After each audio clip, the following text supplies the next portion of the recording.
அனைவருக்கும் வணக்கம். இன்னைக்கு நம்ம இந்த வீடியோல பார்க்க போறது, நமக்கு மிக பிடித்த உணவு சாப்பிட்டதுக்கு அப்புறமா, நம்ம பற்களுக்கு நடுவுல, ஈறுகளுக்கு இடையில இந்த மாரி சாப்பாடு தங்குற பிரச்சனை இருக்கா?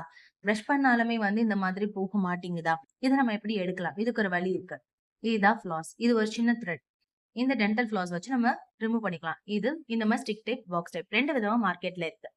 இத நம்ம வாங்கி யூஸ் பண்ணிக்கலாம். இப்ப ஸ்டிக் டைப்ல எப்படி யூஸ் பண்றதுன்னா, முதல்ல இந்த மாதிரி பற்களுக்கு நடுவுல சாப்பாடு சிக்கி இருக்கிறதுல சாப்பாட வெளிப்புறமா தள்ளணும். அதே மாரி எளிறுகளுக்கு மேலேயும், கீழேயும் நீங்க போய் இந்த மாதிரி சாப்பாட சுத்தம் பண்ணி வெளிப்புறமா தள்ளி எடுக்கணும். இது மூலமா உங்க பற்களுக்கு நடுவுல உள்ள அழுக்கு எல்லாமே சுலபமா வெளியில வரும். ஈறுகளையும், பற்களையும் டேமேஜ் பண்ணாம நம்ம ஈஸியா எடுத்துக்கலாம். இப்ப பாக்ஸ் டைப்ல இதுல ஒரு த்ரெட் இருக்கும். இந்த த்ரெட்ட 45 சென்டிமீட்டர் அளவுக்கு கட் பண்ணும். இல்லைன்னா சிம்பிளா சொல்லணும்னா, உங்க 2 கையிலயுமே நடுவிரல்ல 2 சர்க்கிள் சுத்துற அளவுக்கு இந்த த்ரெட்ட எடுத்துக்கலாம். இத ஆள்காட்டி விரல் நடுவுல வச்சு நீங்க இந்த த்ரெட்ட ஸ்டேபிள் பண்ணிக்கோங்க.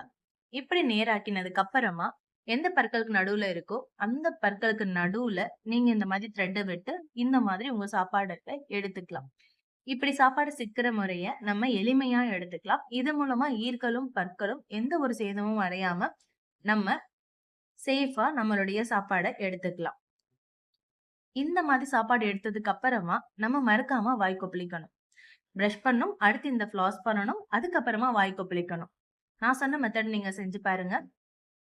வேற ஏதாவது டவுட் இருந்ததுன்னா, நீங்க எனக்கு கமெண்ட் செக்ஷன்ல சொல்லுங்க. மறக்காம வீடியோவ லைக், ஃபாலோ, சப்ஸ்கிரைப் பண்ணுங்க.